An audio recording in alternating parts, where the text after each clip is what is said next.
What is going on today, guys? So today I want to do a video on what I think are the meta stuff for the medium, light, and heavy builds for season 4 of the finals. Now, just so you know, what I'm choosing is based on my opinion and what I personally think are the best. However, a lot of what I'm picking is also based on what a lot of other people are running as well within the higher ranks of ranked play, as well as within the higher ranks of World Tour. However, I'm also going to give some options for the lower ranks as well. Now, getting right into it, for the specialization for the medium, I think the best overall specialization is going to be the healing beam. Now, the dematerializer and the guardian turret can be good, but overall, as the best pick, it's the healing beam.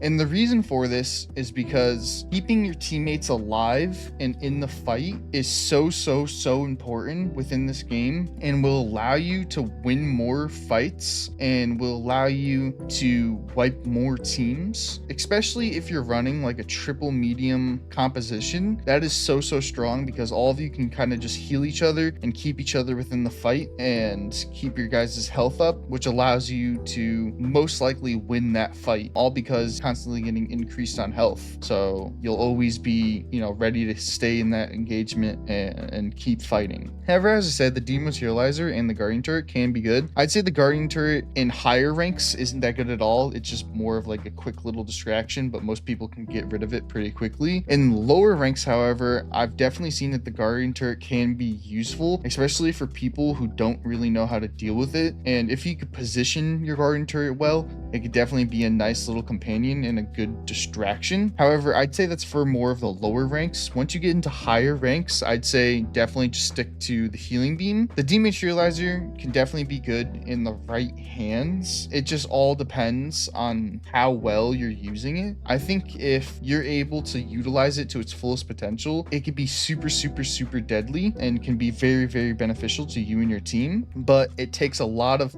practice and it takes a lot of hours of really getting used to it and learning how to use it to its fullest potential. So really, like I said, overall, this healing beam is going to be the best. Now for the weapons, I think the best 3 overall weapons right now are going to be the FCAR with the hollow sight. However, the iron sights are good as well, but I would stick with the hollow sight. Then the AKM with the red dot. However, iron sights are still good as well. And then the model 1887. These are, in my opinion, the 3 best weapons. And what I see most people running in the higher ranks are these 3 weapons. However, depending on your playstyle and depending on how well you can work with the other weapons, some of these other options can be good. Like the FAMAS, if you're very accurate and you can hit your headshots, it can be very deadly, as well as the pike. Even though it got a nerf, it still can be good, especially if you like to play at a distance. It still can be good. As for the Magnum and the CL40,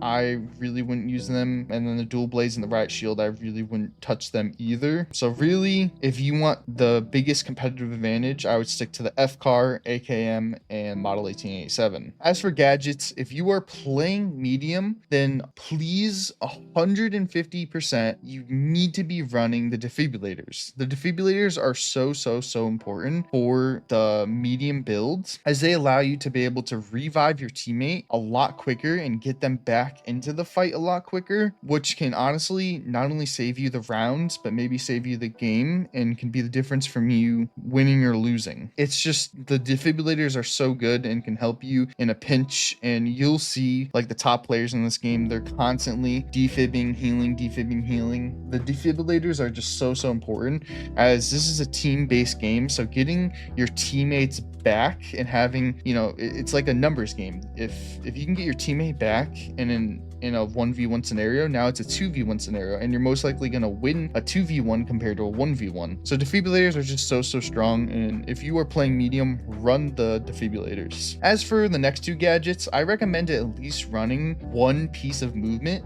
whether it is the jump pad or the zip line. Most people prefer the jump pad, but I would at least run one of them, if not both. I prefer running both, especially if I have a heavy on my team. It allows me to give my heavy movement and to allow my heavy to move around the map quicker. But even if you're playing a triple medium, it's still very, very good to have double movement, as you could just move from cash out to cash out so quickly. You could get to high ground a lot easier. You could get around the map and utilize parts of the map a lot easier by using 2 pieces of movement. But at very least, I recommend 1. And then for your second option, if you don't want to run another piece of movement, I'd say the frag grenade and the goo grenade are kind of the best alternatives. However, there are a few good other options. APS turret, I wouldn't really say is the best for World Tour or ranked. It's definitely good in like power shift, but I'd say for like your World Tour ranked, I wouldn't really touch it. Same with data reshaper, it's just not really that good. Even with the buffs done to it, it's just still not really the best. Gas mine can definitely be good, especially if you like to play the more bunkered down kind of play style, and or even if you like to kind of spread away from the cash out. It's still very good because if the enemies get too close to the cash out, then you know the mines will go off and it'll prevent them from stealing, which could potentially win you the game. Explosive mine did get a nerf. You can only have 1 of them now, but I mean it's still not bad. I wouldn't say it's as good as it was before, but it still can be viable. Pyros can definitely be good in the right hands, as well as gas mines. Flashbangs are all right. I wouldn't say like they're the best of the best, but they can be good. And then glitch tap, I still think it definitely can be good. It just depends on, you know, what your playstyle is and how you like to play and what your team composition is like, and you know how you guys play together. But really the best of the best stuff is 100% defibs, 1 piece of movement and or 2, and then frag grenade or goo grenade. And that is the best stuff for the medium builds. Now moving on to the light builds. The best stuff for the light builds, starting off with the specializations, the best overall specialization is going to be the evasive dash. The evasive dash is just so good. It allows you to get in and out of gunfights a lot quicker and allows you to, you know, kind of dodge and move around your enemies a lot easier and can just help you in a pinch. It's just really strong, and I'd say it's probably the best option right now. However, the grappling hook and cloaking device can be good. I just think the problem with the cloaking device is it has had so many nerfs done to it that it's kind of better just running evasive dash along with vanishing bomb. If you want kind of a cloaking effect, you can just throw the vanishing bomb down and then you can instantly get cloaked. So it kind of makes the cloaking device not as good. And then grappling hook can definitely be good in like the right hands. It's like, it can be good for like getting high ground, right?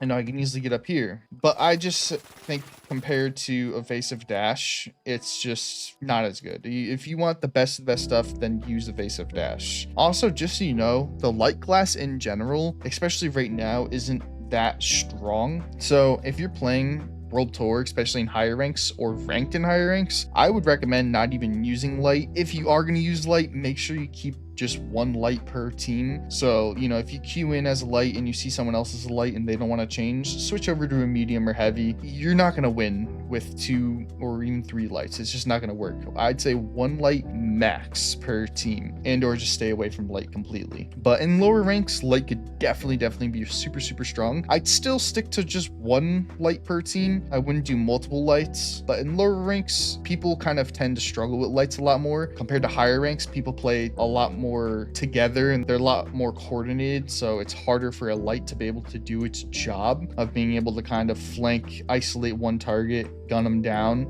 and then kind of relocate, because everyone stays together in higher ranks. Compared to lower ranks, people are kind of playing more spread out, so light can do a lot better. It can isolate that target, you know, win the 1v1 and then relocate. So it kind of depends on where you sit. I'd say if you're in lower ranks, you could definitely run light, but keep it 1 per team. If you're in higher ranks, I'd kind of avoid light and either run your triple medium or double medium heavy. Anyhow, if you still want to be running light, then the best weapons I think are going to be the M11 and the XP54. The M11 right now, especially, I kind of prefer running the iron sights over red dot, but even with the red dot, it's still very accurate, still really good. So it's kind of just personal preference, but it's just so good up close. Like when you get up close to an enemy, it just shreds them. And XP54, even with the nerfs done to it, is still really, really good. I wouldn't say it's like the top dog anymore. I'd kind of say the M11's a little bit better, but XP54 can definitely still be really, really good. It just kind of depends on your play style. If you like to play very, very up close, then you should use the M11. If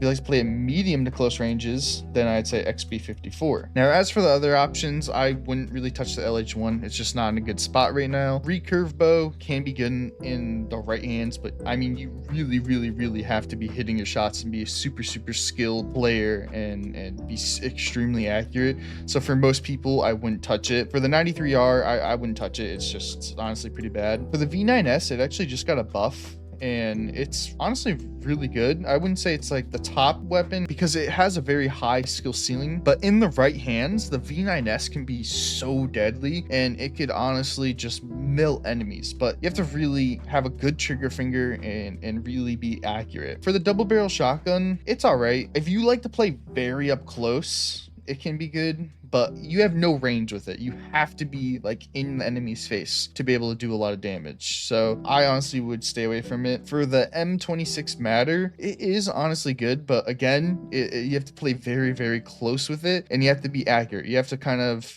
be utilizing your dash a lot and, you know, shoot them, dash, and it's a very high skill weapons. You're kind of better off just using the M11. Sniper, at least for like cash out terms, like for World Tour and ranked, it's just, in the right hands, it could definitely be good, but I'd say for majority of people, just stay away from it. Dagger, I mean, it's again another really, really high skill level weapon. If you're really good at getting behind people and stabbing them in the back, this thing could be a menace. I mean, like, you could one tap someone very easily by hitting them in the back, but it's just all about getting behind them and actually being able to hit them in the back. So very high skill level weapon and very hard to use, but if you can master it, definitely good. That's the same with the sword. I see people who use the sword and they just are terrible with it, myself included. I can't really use the sword, but then I've seen other people use the sword and just absolutely dominate with it. So it's a very high skill weapon, but if you could learn it and master it, it could be so deadly. Problem is, it's just really hard to learn and really hard to get good with it, but if you can,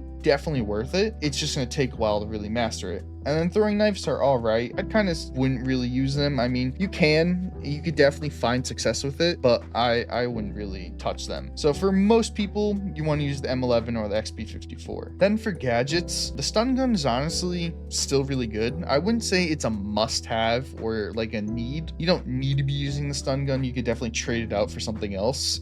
Compared to before, like, you kind of needed to have a stun gun, whereas to now, you don't really need to have one, but it's still a great option to have within, you know, your toolkit, as being able to stun an enemy and either gun them down. Obviously, using movement to your advantage, you can kind of gun them down easily still, and or just getting people off a cash out. Like, if you can stun someone off a cash out when they're, you know, about to get it, that's super powerful. So stun gun can definitely still be very good, but it's not a must-have. Sonar grenade, I think, is super amazing. I mean, that it just gives you a ton of information. It literally pings where enemies are and allows you to kind of get the drop on the enemy and always know where the enemy is, obviously within, you know, a certain radius. So I say it's super strong. And then thermal bore is just good for destruction. As a light, you don't have many destructive capabilities, so the thermal bore allows you to add a little bit of destruction to your toolkit. So if you need to take down like a floating structure or take down the cash out from one level or one floor to another floor,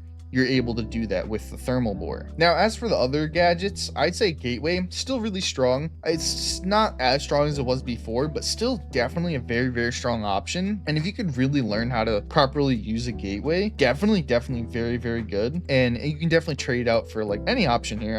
You can trade out for the stun, sonar, thermal bore, whatever. Like, if you're not feeling any of these, definitely trade out one of these for the gateway, as the gateway can be very strong. Same with these two options. I mean, frag grenades just overall very good to have. It's good for initial damage, it's good for cleaning up enemies, it's good for like starting out a fight, good in so many scenarios. And then vanishing bomb, especially paired with the evasive dash, is just so strong. Like, most of the time I'm running vanishing bomb, as being able to go invisible, especially in a pinch, is very strong. So I highly recommend vanishing bomb. as it's being able to go invisible in a pinch and combine that with evasive dash is just a very strong combo. As for the rest of the options, I mean, thermal vision can be all right. Breach charges are definitely a very good option. I wouldn't say they're as strong as like C4, but definitely still good. Tracking dart could definitely be good. Smokes, I'd say it kind of depends on your team and how your team likes to play. For some teams, it can be very beneficial. For other teams, it can kind of have the negative effects and kind of hurt your team. So it kind of just all depends on your team and how well you're communicating and how well you're playing and what's not. Pyros in the right hands can be good. Goo is always a great option. Gas is all right. Flashbangs are all right. And glitch grenades are still a great option. I say they're better for higher tier players. So the higher you get up, the more useful it'll be, especially if you're playing against a heavy. Glitches are definitely super, super strong. But for lower tier, players or in the lower levels, I wouldn't say it's as good. And yeah, those are all the best things for the light builds. Now, finally moving on to the heavy builds. The heavies, honestly, I'd say it's in a pretty good spot in terms of like balance. It's not too strong, but it's also not like too weak as well. It's in a good balanced spot right now, at least in my opinion. So if you can master the heavies are just so strong to have on your team if you're able to actually master it and be very, very good with the heavy. It kind of just all depends on your experience and your skill level. I'd say in the lower ranks, you don't see heavy as much. It's more light to mediums, but in higher, ranks and higher levels, you'll definitely see heavies a lot more. Right now, triple medium is kind of the best of the best right now. So heavies aren't picked as much. But if you are a very high level heavy player, then heavy's definitely a great option. Not as good as it once was, but still great. So for the specialization, I think the best overall specialization, at least as of right now, is the charge and slam. The charge and slam is just super good for if you're in a pinch, you can take out an enemy. So long as you could actually hit them with the charge and slam, it can do a lot of damage to them and potentially even take them out. So charge and slam is just very, very good for if you're in a pinch or if you run out of ammo and your RPG's out of ammo and you just need to kind of finish off an enemy, you can use your charge and slam and clear the enemy and potentially wipe them. So super good in a pinch and super useful. And it's honestly just really good, for the movement benefit as well. You could kind of, be able to move to point A to point B a little bit quicker if needed. As for the other options, mesh shield definitely can be good. Definitely nowhere near as good as it once was. You can't really spam it anymore. But honestly, I think that's a good change. It's probably for the better. So I mean, if you're someone who, is good at timing the use of your mesh shield right, like if you know exactly when to put up your mesh shield to be able to protect you and your team, mesh shield definitely still can be super good. It just kind of depends on your play style and your team composition and how well you're playing together, as well as just, again, the timing of it. Like if you're able to time it just right, it can be very good and can save your life. But if you're,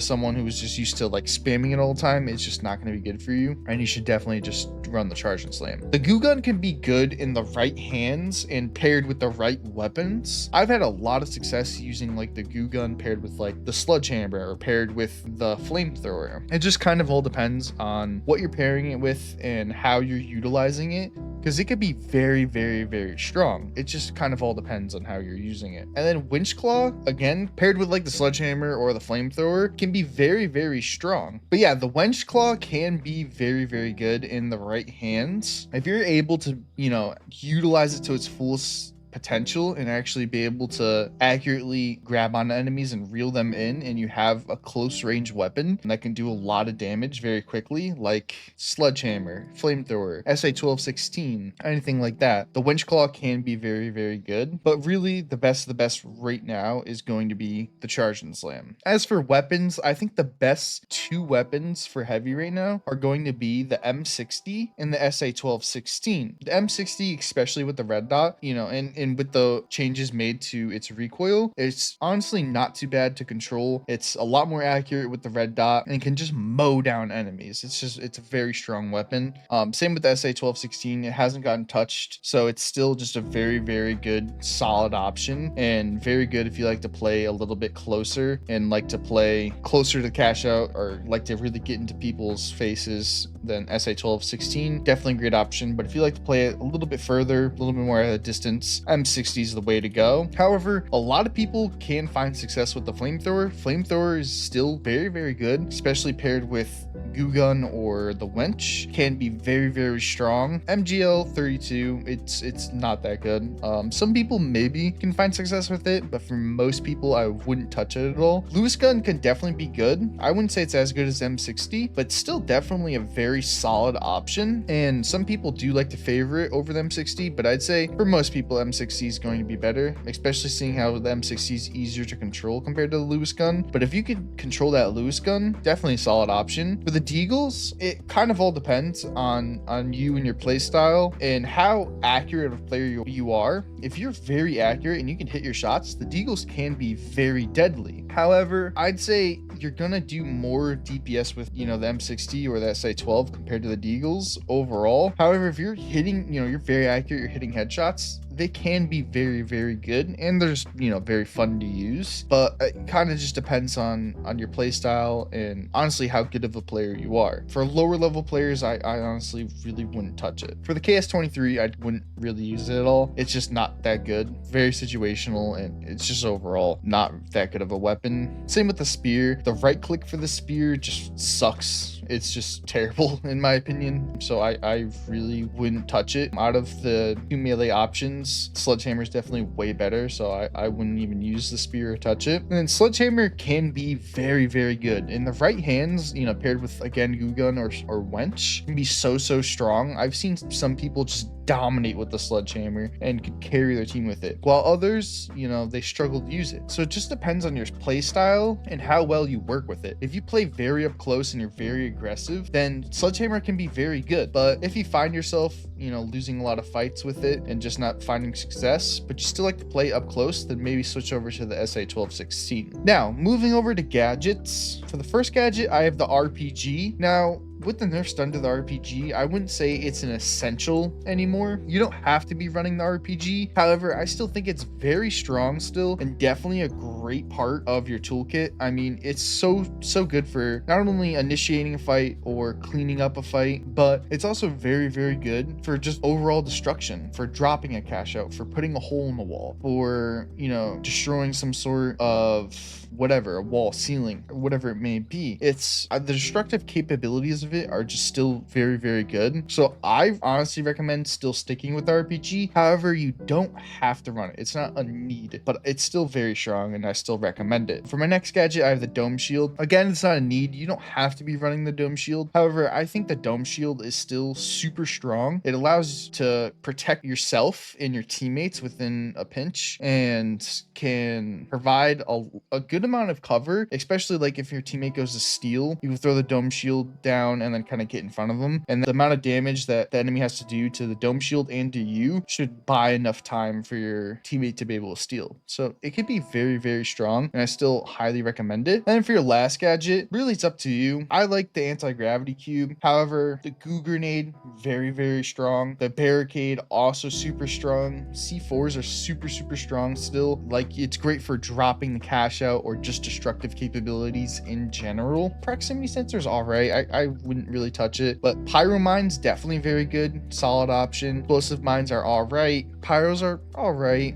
Gas is all right. Frag grenades can definitely be a great option. Flashbangs, I wouldn't really touch it, at least for the heavy side of things. And yeah, really the main stuff is RPG, Dome Shield, anti-grav, goo, barricade, and C4 for the gadgets. And yeah, that is the best stuff for the heavy builds. Anyhow, I hope you guys did enjoy this video and found it useful. That is the best stuff to be using for the medium, light, and heavy builds. So I hope you guys were able to learn something. I hope you guys were able to kind of now understand what's the best stuff to be using for your rank, whether it's in high rank, low rank, wherever the case might be, and you kind of know, you know, what you should be bringing to the table. And overall, I just hope the video has helped you out. If the video did help you out, or, you know, you did enjoy it, then please give the video a like. And if you guys want more content like this, then please subscribe to the channel. But yeah, that's gonna be it for me, guys. I hope you guys have a great rest of your day, and yeah, bye guys. Have a good one.